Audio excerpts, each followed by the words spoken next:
मध्य प्रदेश में डॉक्टर मोहन यादव के नेतृत्व वाली बीजेपी सरकार ने अपने कार्यकाल के 2 वर्ष पूर्ण कर लिए हैं। इस अवसर पर भोपाल में आयोजित एक प्रेस वार्ता में मुख्यमंत्री ने प्रदेश के विकास का लेखा जोखा प्रस्तुत किया। उन्होंने विशेष रूप से ऊर्जा, उद्योग और जल संसाधन के क्षेत्र में हुए बदलावों को रेखांकित करते हुए कहा कि इन तीनों सेक्टर में एक साथ काम करके प्रदेश की अर्थव्यवस्था और बुनियादी ढांचे को मजबूत किया गया है। मुख्यमंत्री ने जोर देकर कहा कि किसी भी राज्य के विकास के लिए सस्ती बिजली, उद्योगों के लिए बेहतर माहौल और जल संसाधनों का सही प्रबंधन सबसे जरूरी है। उन्होंने कहा कि हमारी सरकार ने पिछले 2 वर्षों में इसी विजन के साथ काम किया।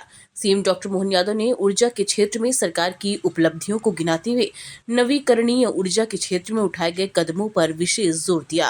उन्होंने बताया कि ओमकारेश्वर, नीमच और मुरैना में बड़े सोलर पावर प्रोजेक्ट्स स्थापित किए गए। इन परियोजनाओं की सफलता का अंदाजा इस बात से लगाया जा सकता है कि अब मध्य प्रदेश न केवल अपनी जरूरतों को पूरा कर रहा है, बल्कि पड़ोसी राज्यों को भी बिजली आपूर्ति कर रहा है। इसके अलावा सरकार वेस्ट टू एनर्जी मॉडल को भी बढ़ावा दे रही है। कचरे और पराली से बिजली बनाने की परियोजनाएं शुरू की गई हैं, जो पर्यावरण संरक्षण के साथ साथ ऊर्जा की मांग को पूरा करने में सहायक है। सीएम ने यह भी कहा कि प्रदेश में देश की सबसे सस्ती बिजली उपलब्ध कराने के प्रयास लगातार जारी हैं। भावना अपराजिता शुक्ला, बहुत बधाई सर।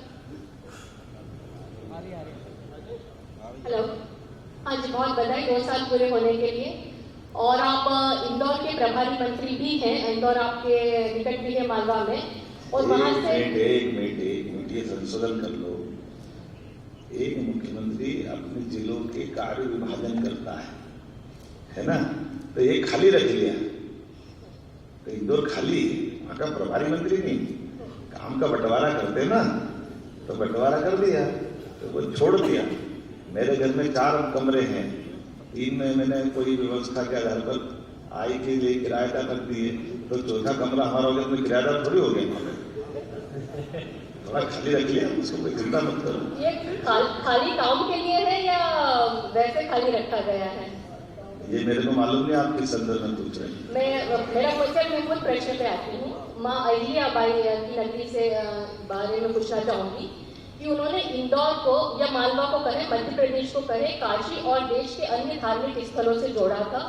आपने सिंहस्थ के लिए बहुत अच्छी योजना आगे जो हमने देखी कि कहना क्लोज डाउन वाली जो चीज थी, जो प्रॉब्लम को सॉल्व कर रहे हैं, बहुत अच्छी बात है।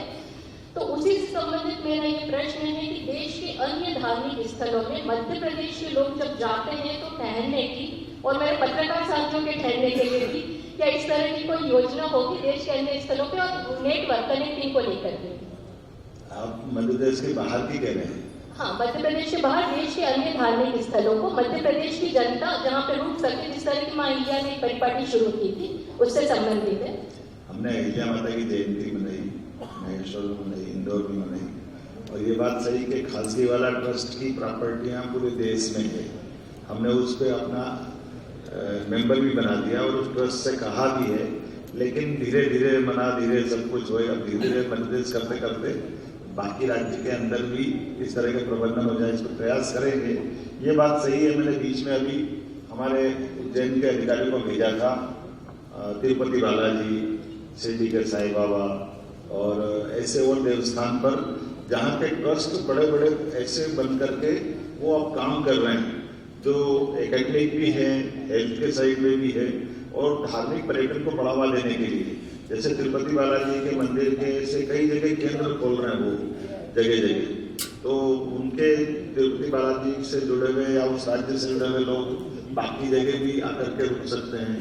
तो हम भी प्रयास कर रहे हैं कि ऐसे स्थानों पर हम बाकी राज्यों को भी जगह दें और उन राज्यों से जगह मांगे ताकि हमारे केंद्र भी बने। लेकिन ये कोशिश कर रहे हैं कि वो देवस्थान वाले ही करें। हम सब सरकार के माध्यम से लें तो सरकार की बड़ी कठिनाई रहती है। ये जो उनका एक टेम्परामेंट रहता संभालने का, देखने का, जानने का, तो धार्मिक ट्रस्ट की व्यवस्थाओं के बलबूते पर हम इस पे आगे बढ़ेंगे, लेकिन ये शुरुआत है, आगे जरूर इस विचार करेंगे। श्री ब्रजेश राजपूत, मन में कोई क्वेश्चन हो तो हमारे लोग आपके बीच में रहेंगे। आप एक पर्ची पे क्वेश्चन नहीं, आपका नाम लिख के भेज सकते हैं यहाँ पर मुझे। जब क्वेश्चन आंसर का सेशन होगा उस समय हम एक एक करके नाम लेके आपको क्वेश्चन के लिए आमंत्रित करेंगे। मेरा रिक्वेस्ट तो ये रहेगा, ये हो सकता है कि जब आपका नाम पुकारा जाए तो जो प्रश्न आप पूछना चाहते हैं वो कोई पहले पूछ चुका हो, तो कृपया करके प्रश्नों का रिपीटेशन ना हो, इस बात को अवश्य ध्यान में रखेंगे। कार्यक्रम की शुरुआत के लिए मैं सबसे पहले माननीय श्री जगदीश देवराज जी उप मुख्यमंत्री मध्य प्रदेश शासन से रिक्वेस्ट करता हूँ कि इस सत्र के संबंध में अपना उद्बोधन या कौन सा अभियान चला आएगा चाहिए। नहीं, करने के लिए तो बहुत कुछ है, जाने के लिए बहुत कुछ है। आप बताएं, आप अपने से बताएं तो ज्यादा अच्छा रहेगा। देखो, हम वहाँ पे जो विश्वास रुका हुआ था, विकास रुका हुआ था, उसका सफाया करेंगे और विकास का कारवा ले जाएंगे। श्री गिरीश उपाध्याय, स्वदेश भोपाल, उधर है। हाथ खड़ा कर देना, पता ही चलता है। ये माइक ऑन में आई है भाई। सर बीच में तो नहीं आई है। नमस्कार। ये आपने नक्सली वाला तो जिक्र किया, क्या नाम? लाल सिंह। हाँ, वो नीचा पर खड़े हुए था। एक मिनट इनका खड़ा इनका कर लीजिए। एक बार उनका बहुत देर से मेरे पास ध्यान आ गया, बहुत बार करो। आपको बधाई हो, पूरे प्रदेश में विकास की गंगा बह रही है, दिख रहा है। जनसंपर्क विभाग में पत्रकारों से संबंधित जितनी नीतियां हैं 2007 में बनाई गई थी, कृपया उनका पुनरीक्षण करा दें और एक पत्रकार सुरक्षा का जो झुंझुना है उसका भी निराकरण करवा दें। और एक हमारा खंडहर पड़ा हुआ है मीडिया सेंटर, जिसकी घोषणा कई बार हो गई, कई बार फट दिया गया, वो कब तक बनाया जाएगा? आपका नाम तो बता दो, हम आपसे बात कर लेंगे ना। क्या है नाम से? आपका सुनाम क्या है? अरे वो नाम क्या नाम है? मेरा नाम सर अवधेश भार्गव है। चलिए, बहुत धन्यवाद। मैं आपसे बात जरूर करूंगा। अभी अपन मिलते बात।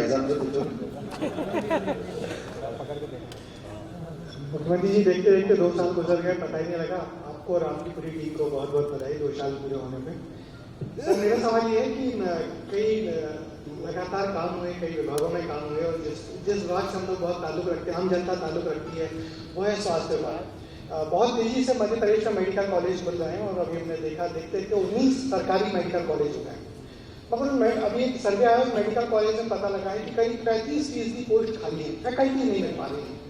तो एक बहुत दिक्कत हो रही है और हम लोग देख रहे हैं कि बिल्डिंग्स तो बहुत जल्दी खड़ी हो रही हैं, इक्विपमेंट्स आ रहे हैं वहाँ पे, मगर काम करने वाले लोगों की अभी बड़े पैमाने पर कमी है। इसका मैं आपका ध्यान आकर्षित कराना चाहता हूँ। बहुत धन्यवाद विजय जी। मैं केवल इतना ही बताना चाहूँगा कि पिछले समय माननीय राजेश जी यहाँ बैठे हैं, इनके विभाग की समीक्षा में हमने इस बात को कोट किया था कि हम ये थोड़ा सा ये संक्रमण काल है, जब हम तेज गति से मेडिकल कॉलेज खोल रहे हैं, तेज गति से बाकी काम कर रहे हैं, तो हमको उतनी तेज गति से विशेषज्ञ भी चाहिए, वो सारी भर्तियाँ भी चाहिए। और उन भर्ती के साथ में एक अच्छा प्लस पॉइंट है जिस पर हम काम कर रहे हैं, उस पर भी हम आगे काम कर रहे हैं कि हमारे यहाँ एकमात्र राज्य ऐसा है जो अपने बच्चों को मेडिकल के सभी प्रकार की शिक्षा देने में राज्य से उसको मदद लोन के रूप में मिल रही है, जो बाद में हम उससे बांड के रूप में लेना चाहते हैं। तो ये धीरे धीरे करके उस तरह की पूर्ति भी करेंगे, क्योंकि ये सही है कि अगर हमको सिंगरौली में मेडिकल कॉलेज चालू करना है तो सिंगरौली का कोई व्यक्ति आसपास का तो रुक जाएगा सिंगरौली में, लेकिन दिल्ली बम्बई वाला विशेषज्ञ आके सिंगरौली में रुकेगा, ये थोड़ी चुनौती तो है। ये चुनौती हमको सीधी में मिलेगी, ये चुनौती हमको टीकमगढ़ बुंदेलखंड के सभी क्षेत्रों पन्ना में मिलेगी। तो वो कोशिश कर रहे हैं, लेकिन अब उसके लिए 2-3 साल का भी, लेकिन इसके कारण से स्पीड रोक ले ऐसा नहीं। तो हमने कहा कि इनकी जो तनख्वाह दिखती है, तनख्वाह बढ़ा दो, आकर्षण बढ़ा दो, तो उसके कारण से लोग आ जाएंगे। तो ये हमने पिछली बार तय किया है कि जो प्राइवेट वाला दे रहा है उससे बढ़ के दे दें तो आप शायद अपने पास रुकेगा। ऐसे सब तरह के प्रयास हैं। बहुत सारे नाम हैं। अभी माननीय मुख्यमंत्री जी